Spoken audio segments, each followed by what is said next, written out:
Hello, everybody, and welcome to episode number 3 of Adronis Q&A Forum. What percentage of fully awakened people is needed in order to put an end to this whole COVID pandemic agenda, especially with mass vaccination campaign around the globe?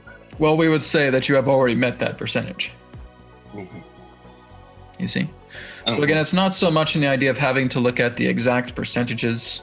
Again, you're noticing that when you look around the world, majority of countries right now are actually out on the streets. They are protesting these ideas, you see?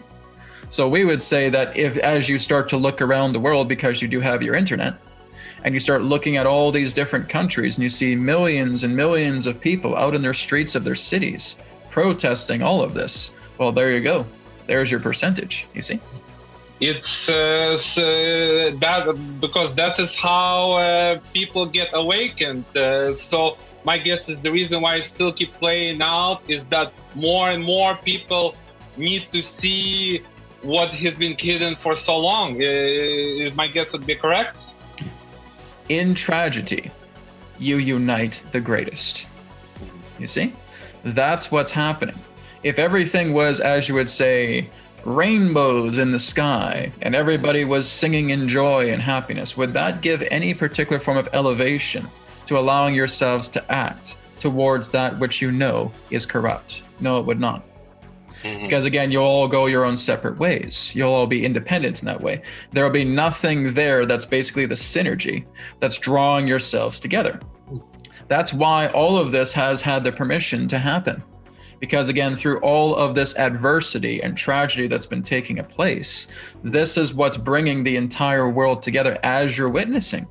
Looking at all these different countries and looking at all these people in their cities, out in the streets, protesting and opposing these ideas. You see, it's already served its function, and it's going to continue to serve that function, because as this grows more and more en masse, then there will be no energy left for them to control anybody. They know that they cannot control the people because the people are opposing this every step of the way. And that again is enabling the counter forces that represent again the corrupt intentions that have been brought forward through these particular types of groups to therefore subside. It's going to bring it to a conclusion. It's going to bring it to an end. Still, when you look at timelines of what is a timeline? What is a timeline? Is there time? Can you prove to us right now that time exists? No. There you go. So what's a timeline? It's something that you're sharing out of convenience. I think, well, what about this timeline? What about this timeline? What did we say about the one will? Everything that's happening right now is all through the one will. It's not through your own personal will. It's not through the ego. Everything that's happening is being allowed to happen because it's going to lead to another effect, the cause and the effect. The idea of timelines, where some of you may say, well, I'm going to venture into the past. Really? Have you ever encountered the past? No, you haven't. Because everything here is just the stream. It is the stream of the now. And the stream of the now is forever. It is eternal. It is constant. So therefore, you cannot go back into the past because you've never experienced the past. Well, what if I go ahead in the future? You've never experienced the future. Everything that represents what you term as the past is memory. You may look back yesterday and saying, oh, well, I remember that I ate a ham sandwich for dinner last night. Okay, can you physically leave this space and go back into last night and eat that ham sandwich again? No, I can't. Exactly. Why not?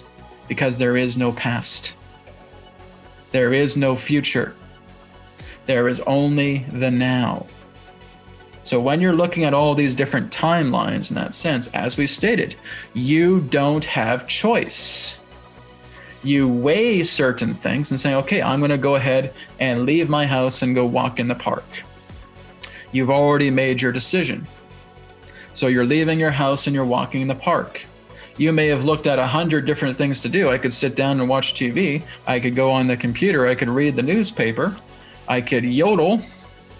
I could dance to some music, but no, I made the decision that I will leave my house and I will walk in the park. That's the reality that you are experiencing. You cannot experience all of those other perceived realities because it does not work in this reality to do so. You are making a decision. That's why there really aren't any timelines.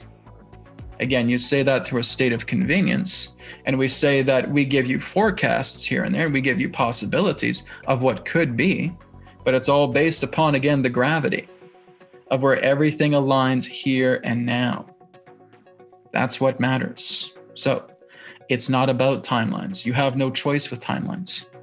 You make a decision, and that is the reality that you walk.